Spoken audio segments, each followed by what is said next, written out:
Hey guys, welcome back to another episode. Today we have a special little, I guess, spontaneous episode. I'm here by myself. I wasn't going to record today. We had planned to take a week off because Faith and I have been going through a lot of changes and felt like we kind of needed a minute to gather our thoughts and make a plan and just get things kind of settled in our changes. And I guess me especially. But I wanted to jump on and do a quick recording anyway, because last night when I got home from work, I was having like scatterbrain, like almost like I felt like my brain was fried, like in a deep fryer, and just there was just a bunch of mush and everything going on up there.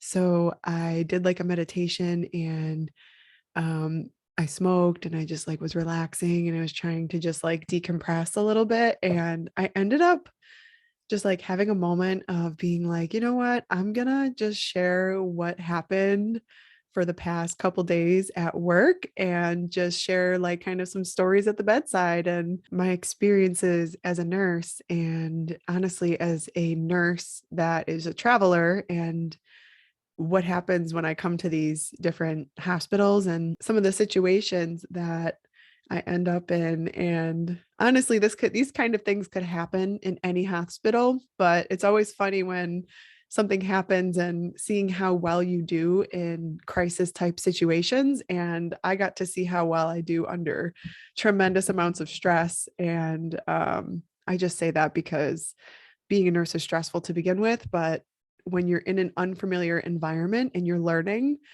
it can be even more stressful. And, half of the problems are I don't know where anything is. And I'm learning where the different doors and the supply closets and the med room and all of these different things, where they are. I'm learning people's names, the providers, like how to get in contact with people. And just there's so much to take in. So it can be, as you can imagine, overwhelming, but it can also be kind of fun. And the way that I handle my stress when I'm at work is a couple of ways, but one of the ways is to make light of a very stressful situation by either singing to myself like a little bit, like it's going to be okay, we're going to get through it, and just like random nonsense like that, because letting out that little bit of crazy will typically help me go into my patient's room in a very neutral or positive, energetic manner. And even if I'm not all like peppy when I get into the patient's room, it really prepares me for anything. It leaves me in a mindset of, I can do this. This is good. Like, we're going to go in, we're going to kick some butt. And, I'm sure you guys can relate to a time when you've been like, oh my God, this is going to be a lot. Can I do this? And the answer is yes, you can do it. Just need to prepare yourself a little bit and remember when something happens, just like, oh, okay, that happened, moving on, let me process it. And if you don't have time to process in the moment, take time to process later, which is what I felt like I was doing last night. And honestly, when I tell these stories, it helps me process too. So thank you for being here with me in my journey and my process. And I hope you enjoy the stories. My first day on the floor, I was kind of, they were nice about my orientation, where they gave me a light patient load my first day, and then I steadily got more patients. So my first day on the floor, I had 4 patients, and 6 is what everybody else was having. So everybody else on the floor had 6 patients, which means that, we're all busy, because day shift, when you have, think about it, if I have to go into 6 different people's rooms from 8 to 10 o'clock, that's what, like a half an hour or less for each room. 20 minutes, that's 20 minutes per room. And I'm supposed to be giving medications, assessing them, and doing these different types of things. So the first day, I was lucky to have 4 patients to kind of ease myself back into this craziness. And one of the stories I want to share is one of my patients was very having a psychotic break, was institutionalized for psychosis, and was admitted to the hospital not by choice. So when that happens and the patient is behavioral, and in this situation, it was because of non-compliance with medications. So the patient chose not to take their medicine for whatever reason and went into psychosis. And was medically unsafe to be at home by himself. So he was admitted to the hospital. And according to the doctor's note that I'm reading about this patient, it's like patient cornered staff with pens and was threatening to gouge their eyes out, and all these different racial slurs are in this chart. And I'm like, oh boy. So, I'm a white girl going in to take care of this guy and he hates white people. And I'm like terrified because I'm going in there and I'm like, okay, this is my job. If he were to hit me, I can't hit him back, but I can take a security guard in there with me if I felt unsafe or anything like that. So I implemented proper safety precautions to go in there, but that didn't mean I wasn't like crapping my pants a little bit, on the inside, trying to assess and give him meds, because at any point this guy could try to hurt me. So I'm in the room and I'm doing stuff, and I was just logging into the computer and talking, but very minimal, trying not to agitate him. And everything was going fine. Like, he agreed to take one of the medications that I was trying to give him, which was important. So it was good that that happened. I kind of felt like I was building up this relationship, this rapport with this patient. And he turns around, he's like, hey. And I jumped. I damn near screamed because it just scared me so much. And I was on the edge of my feet. And he's like, hey, did you watch me take my med? And I'm like, I did. Yep, I did. And he's like, okay.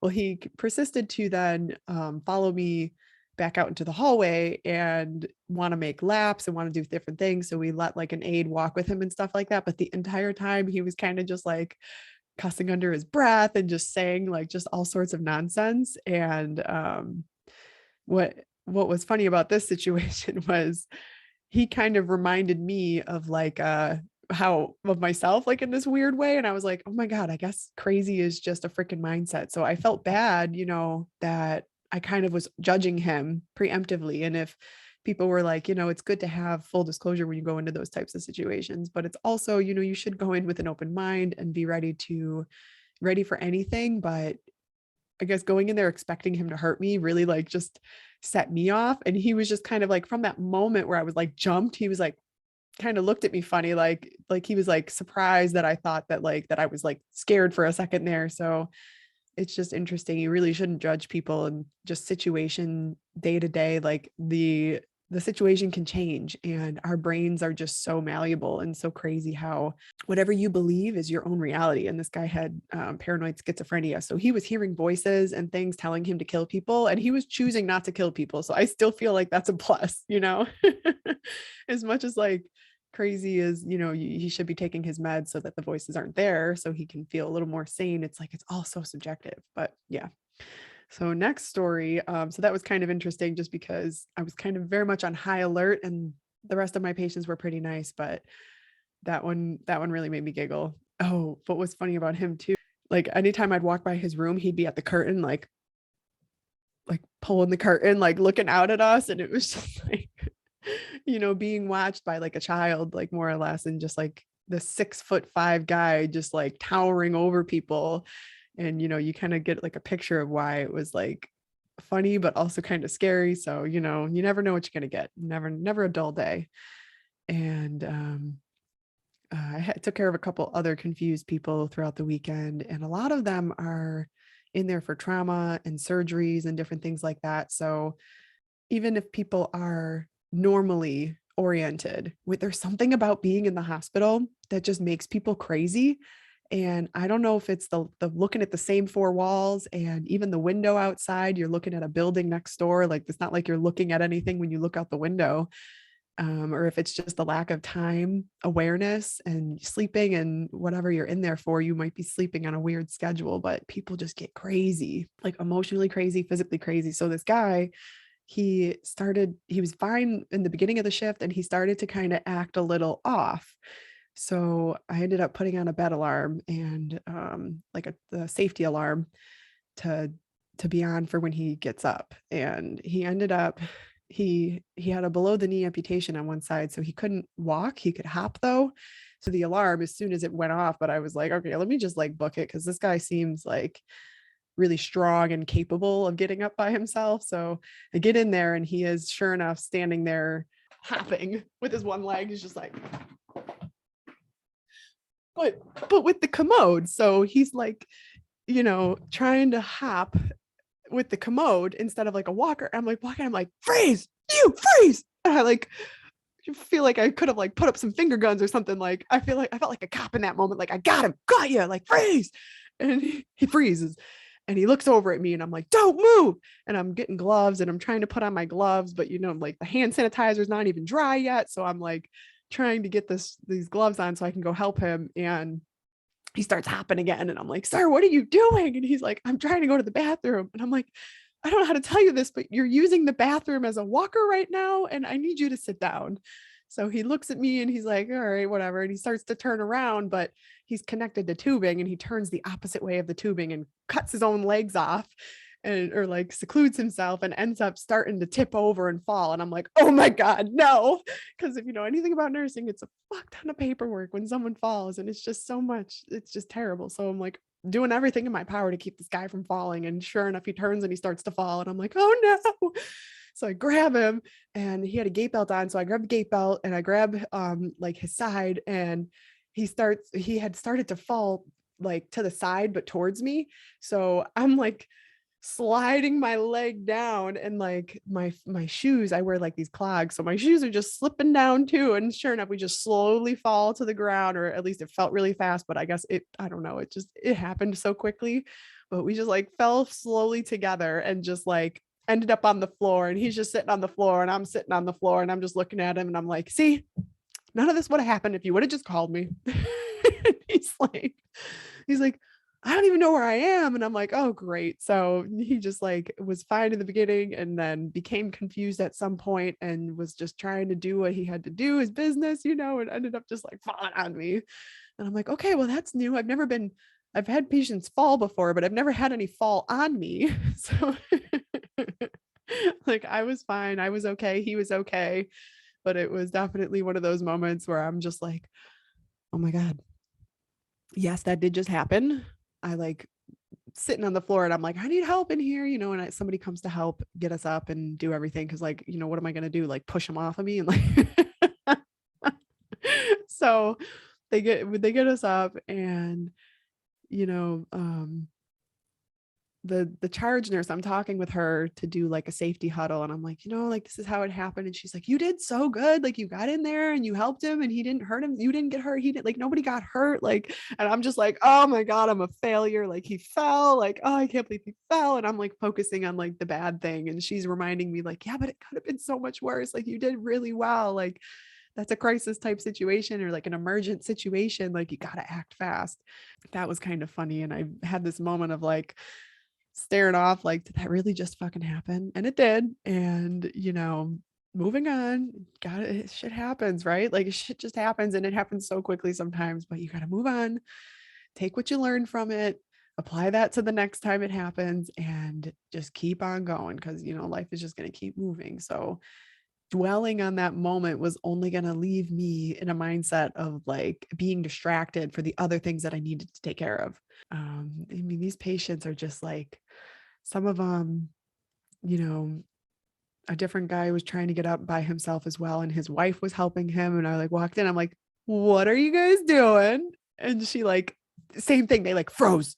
Like you always catch them in the act and they're just like, but you go over and you're like, you can't be doing this right now. I don't know why you're trying to do this by yourself, but like we all think we're so capable of doing things and we very much are capable of doing things, but it's also okay to ask for help, and that's definitely a big one that I learned this weekend was I need to ask for help when I need it. And I did, but I probably could have asked sooner. So learn from my weird nursing mistakes and not even mistakes, opportunities to learn to ask for help as soon as you need it. And don't be ashamed of that. Don't be, be humbled by the need for help, not embarrassed by it. And that's when I also learned that I walked into the nurse's alcove and I'm like, yeah, it's really hard to find somebody today. And they're like, yeah, this is what it's like when we have so many patients and everybody gets tied up in rooms and stuff like that. And I'm like, yeah, I know, but we got to work together.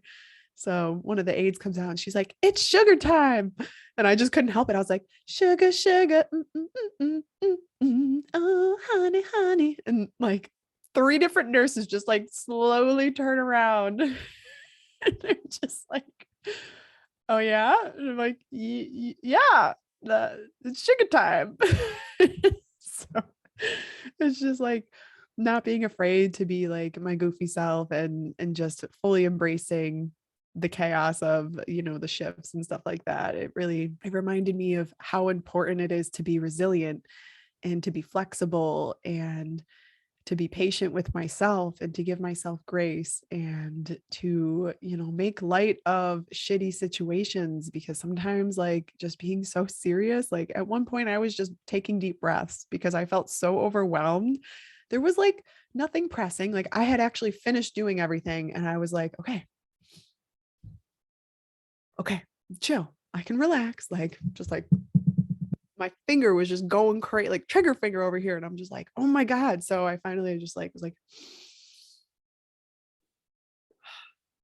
I took a couple deep breaths and I was like in the thought of, you can't be anxious in your heart center if your breathing is calm. So calm your breathing. And I just kept taking deep breaths all day. And I was like, yeah, okay. I feel like I like walked like 10 miles today. And I also feel like, I've meditated about 20 times throughout the day just to try to bring myself back to a nice neutral, or as neutral as possible in a stressful situation, and just navigating that the best that I could and reminding myself that I tried my best and I did my best. And especially with like that safety issue, and like there's a couple other situations that I won't bore you with, but the reason I share is because I just want to remind you of the struggle and how serious and how crazy and how, spontaneous it can look, but you can navigate it gracefully if you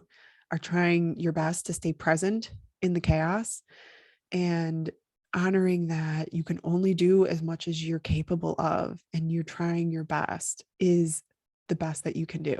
So just honoring that and reminding yourself of that, and, you know, decompressing with somebody, like I called friends and family after each shift just to like decompress a little bit and, get some of this off my chest. And it felt so much better after. So, just decompress with a friend or a family after you have a stressful situation and really talk it out. And even if it's just to get it off your chest, even if you don't want feedback, you can tell your friend, like, hey, I don't really want feedback on this situation, but I went through something hard and it would be really beneficial for me if I could just talk about it and you could listen. And I'm sure your friend's going to be like, okay, yeah, let's go. Like, tell me, and we really need each other for those moments. So grateful for my friends and family who, tolerate my nonsense and my stories. Appreciate you guys. And for you guys for also being here and witnessing this and letting me get this off my chest. And I hope that, the next struggle that you're going through, and however stressful it is, and maybe how I like to think of it, is coming into every challenge as an opportunity for self-growth and learning. And then it doesn't seem like the challenge is something you can't do. It's something you get to do. I get to challenge myself, not I have to. I have to do this thing. I mean, sure, tell yourself that you have to do it if it means getting through it. But I think that saying that you get to do something will come in with a better mindset. And even if you just say it out loud and it still feels like an obligation, saying that you get to do it might help your brain be a little softer with yourself during the process of doing it, because it feels like a choice. And obligations, even though you feel like you have to do it, are still a choice. So honor your choices, honor your capability to do hard things, and be patient with yourself as you learn and as you grow and as you go through your day to day. Thanks, guys. I hope you have a blessed Friday and you enjoy the spontaneous episode.